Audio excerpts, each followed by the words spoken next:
I'm having a lot of trouble trying to understand where it fits in the clout is the only rule world, because when it first hit me on the timeline, I think I had the same reaction as most people. Like, this is very unfortunate. Like, this is an unfortunate event.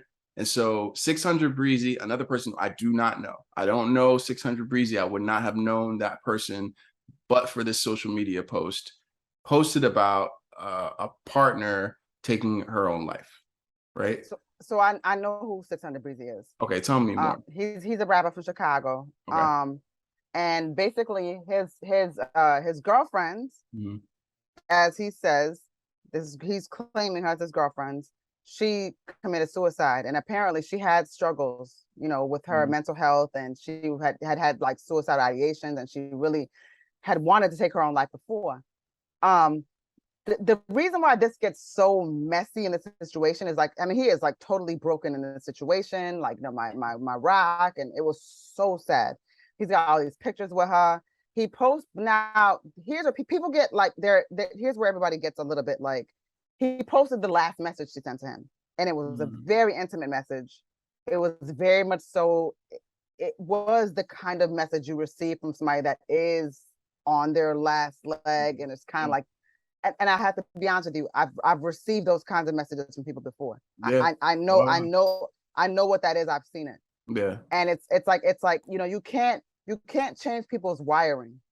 You could try to be there as much as you can. You could try. So I don't know like what 600 Breezy was offering her. That's why I said I don't want to judge that per se, but I do know that I recognized the tone of it, and I recognize like that when somebody just feels so like resolute in doing something, and then you can't do anything about it, and even just a person just feeling like just so empty and helpless in their depression. I've seen that before, so I felt so bad, and it made me start to think about people that I've known. Now, would I have posted that message?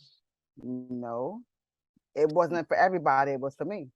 All right, so then that was the reaction that was the reaction. And yeah. I also had the, like, in the last couple years of social media, both through the Logic song that got very popular, and destigmatizing people's mental health struggles, especially when they're at the end of their rope, has been a huge part of how people who are in dire straits then go seek help, right? So I'm looking at it through that lens, which is like, what he's saying is, and even in the caption, he says, hey, if you know someone who is struggling, like, and he's saying that through the pain, he's expressing real pain about her loss, etc. And he's saying, do everything you can, point them in the direction of help and resources. And I saw sincerity in that part of it. I did.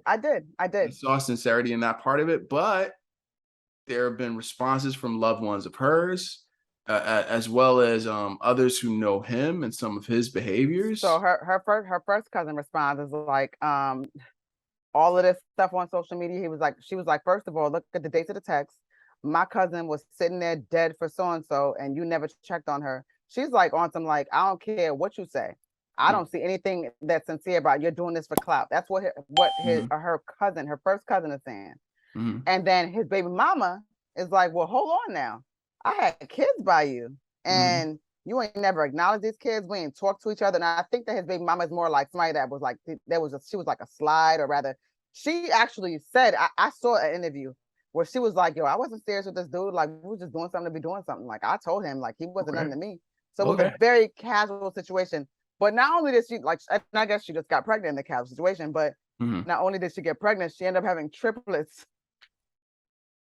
Right? That's what's so crazy. Yeah. So unluckiest. Right. With sneaky link. None of y'all like each other, right? This imagine you sneaky link somebody, you have triplets. Have triplets? That's the overt link. Wow.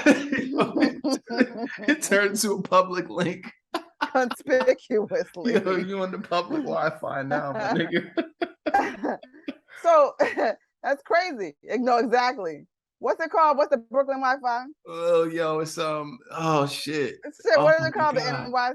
I forget. NYC Wi-Fi. You on NYC Wi-Fi? Yeah, I forget it because Transit Wireless. That's the one I'm thinking. That's really what I'm thinking of. It's Transit Wireless. But anyways, So, you know, she's like, yo, like you got all this energy and like you got, I got kids over here. You're not. So that already sounded crazy. Because again, when you try to like stay out of people's business and mind your own, like, yo, this sounds really wild. Like these people just doing a lot. Like I'm just trying to, I know that we all process grief very differently. So it's like, I don't want to tell somebody because it's a lot of times I'll just like post up something to be like, yo, I lost my very good friend and I just want to show y'all a picture or like, you know, I missed my buddy, like whatever. Like I've been there. I've lost many friends along the way. Friends since like I can recall the first time I really lost people that I love was like I might have been like 12 years old, you know. When my first friends committed suicide at that age. Then people started getting shot, people started getting stabbed, people started overdosing, like it just all kinds of things started happening along the way. But you lose people, it never gets easier. It's not a oh well. People, you know, people die and it's like, yo, like we're too young for this. And then as we get older, you're like, yo, like we're not necessarily too young for that. But damn, like you gotta start thinking about your own mortality. Anyways, I still like to say that like when the baby mother is pointing out that like, you know, like you talking all this like, oh, like this sort of this kind of having existential thoughts and stuff. She ain't used that word. I'm gonna tell you, I'm gonna be honest. She ain't saying nothing about no existential. But you know, she was going there. But like you're having all this, you know, you're sort of like questioning the meaning of life and you're going, you know, into this whole thing with, you know, as far as like, you know, what this is. But she was like, yo, you was over here like saying you didn't want nothing to do with our babies. Yo, she really posts a video of him saying like on some, and the video is like, and he puts it on his gang, right? And the video is like on some like, fuck you, fuck the babies, I don't even fucking know you, fuck everything about it. I don't care if those kids are mine. I don't want fuck shit to do with them babies anyway. So a totally different type of character. Totally different type of energy. So look, again, that don't like listen, that don't mean that him and her. It's not transferable necessarily, right? Right. Like, it don't mean they don't have no like they have a beautiful relationship or that it was ever anything. Like she acknowledged that like they was just, you know, he was a slide, she was a slide.